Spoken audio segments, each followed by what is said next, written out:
Hi and welcome to the Zoe Marley channel, the #1 place for aspiring authors to learn the art of how to tell their story.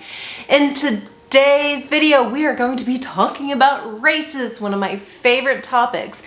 And I have to say, I have a highly unpopular opinion about races. I actually have quite a few. Now there's one difference I feel like there is between me and the majority of other writers that are on YouTube giving advice. Other than experience, I feel like everyone is far more experienced than I am, but that is okay. I'm in this journey with you guys. I'm going step by step by step. Anyway, so you often see advice like, don't do this, or why are you doing this? Or this is the worst thing you could possibly do as a writer. You get a lot of advice like that and it's kind of slapped in your face. Instead of people encouraging you to do what you have in your heart, you have people that are telling you why it's not going to work out. I'm not sure if that is the best influence for anyone that is going after their dream. Yes, publishing is hard. Writing is hard. No one says it's going to be easy, but at the end of the day, I think it is totally okay for you to write the book that you want to read. So when it comes to races, it is okay if you're looking at elves and you create another elf. There, I said it. Sue me. It is okay if you want to make Scottish dwarfs. It is okay if you want orcs, blood for blood. That is okay. It's your story. Write what you want. My point is almost every video I've seen about world building that focuses on races usually laughs at how people copy and mimic Tolkien. I am not saying this is the only way to do a race. There are so many well-written, amazing races in fiction today. There are so many. But if you love mermaids and you love elves and you love things that are shiny and you love this and you love that, put it in your novel. If you don't like elves and you don't like mermaids, don't put it in your novel. At the end of the day, you're not going to see me put vampires in my novel. You're not going to see me put wolves in my novel. And the reason for that is they're just not my thing. I've read a handful of books that I like with them, but I get especially turned off when something on the higher food chain wants to kiss me. I can't tell you the last time I looked at Bessie, my cow, and was like, oh, let's get it on. Right? It just totally weirds me out. So you're not going to see that in my novels because it's not what I like. But hey, I have races based off of what I love. My parents can attest that I probably watched The Little Mermaid 500 times a day for at least 5 years. Guess what? I still love mermaids. And guess what? I'm going to write some mermaids. They might not be my main race, and I'm definitely going to give them culture. I'm definitely going to make them diverse, and I hope I'm going to make mermaids in a way that you've never seen mermaids before. But at the end of the day, they're still mermaids, and they're still in my story, and you ain't gonna change it. I'm gonna get off my soapbox. I hope you understand to write what you love. So what is my advice other than write what you love when it comes to fantasy races? Remember that nature in general is very intricate, and so your races should be very intricate. So do you have these different races? Do you have mythical creatures? Do you have a magic system? And how does all of this work? Because it needs to work together very intricately, just like nature does. My next piece of advice is to look at cultures, look at what makes a culture, and then really decide on an individual racial level each item.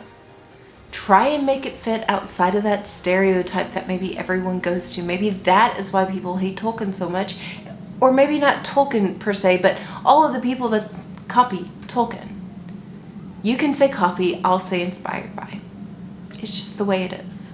One thing to really look about, especially since you're building this new world and you're building these races, you should have an idea of where they live. Now tell me, what are the dangers in their area and how is that going to affect them on a racial level?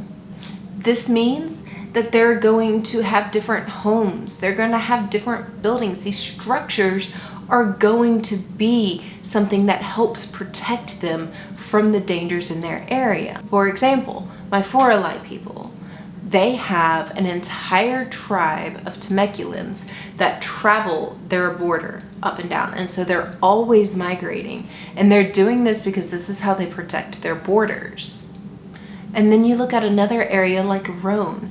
They're huddled up on a mountainside with these huge walls so no one can take over, right? I mean, these are two very different ways that races can see danger and protect themselves against it. Another thing is, how does this affect what they wear? You know, you have to think about climate too. You're not gonna be in a full plate of armor when it's burning up, or even if it's freezing. You're just not going to wear that. In another part of my world, there is a place called Rutherglen. And in Rutherglen, it is common for ladies to be on the run. Now, it's also very popular and very trendy to kind of look like Marie Antoinette. And so something that they do is their dresses are intentionally able to be hitched up so they can just take off, right? Because if you have all that fluff in the front, you're gonna be tripping over yourself, sweetheart. They never wear heels because they're going to be on the run. Yes, it would be fancy and yes, it would be nice, but at the end of the day, it's just not realistic. So it changes the way they actually dress. Another thing that you can consider when you're thinking about how dangerous an area is how does this change the way people communicate? So do they have to sound like birds? You know, are they hiding in trees whistling at each other? Or are they very blunt? They just say one thing and hey, go. Do they use drums or flutes or flags? What means do they communicate with? And make it kind of derive from something that's dangerous in the world. I'll give you an example. One of my races, they cross the border between their lands and the human lands often. And in order to let their friends know that, hey, I'm coming back, I'm one of you, they do smoke signals before actually crossing over. This is the way they communicate. And it's just because of how dangerous their world is. So remember, think about all of the ways and all of the things that this particular race can do differently because of the threats in their area. Next is to look at religious views and see how this affects your race. I do not believe one entire world will have one religion. I do not believe one entire world will have no religion. And I do believe that for the most part, people can be influenced by their area, and if one religion is predominant in that area, most people within that area will also follow that religion. So take a look at the deities, figure it out, and see how this affects that specific race. Next is consider resources. What does this race have in abundance? What is scarce? What can they sell? What can they eat? When I talk about resources, I'm not just talking about wood or ore or fuel. I'm also talking about food and water. Those are essential for most beings. If it's not essential for your particular race, what is essential to it? And talk about that resource. How do they react because they lack a certain resource? And so to do a very quick recap, you're going to look at cultures and you're going to answer cultural questions, and you're going to try and not make everything obvious. You're going to try and kind of flip a few things on their head, right? Not all orcs are dumb. Boom. And then you're going to be able to look at your race and you're going to say, okay, what dangers are in their particular region? And what do they have specifically because of these dangers? How are their houses built? How do they travel? How do they communicate? Because there's dangers in their world. Next, you're going to consider religion and how it affects their culture, how it affects their day-to-day, how their ceremonies are done, whatever the case may be. Take a look at the culture, understand what they believe. Next, take a look at the resources. What do they have? What do they lack? And lastly, please remember that you create this race and now you have all of these stereotypes thrown about. Whenever you meet characters from this race, try to not make them all fit in this one perfect little box.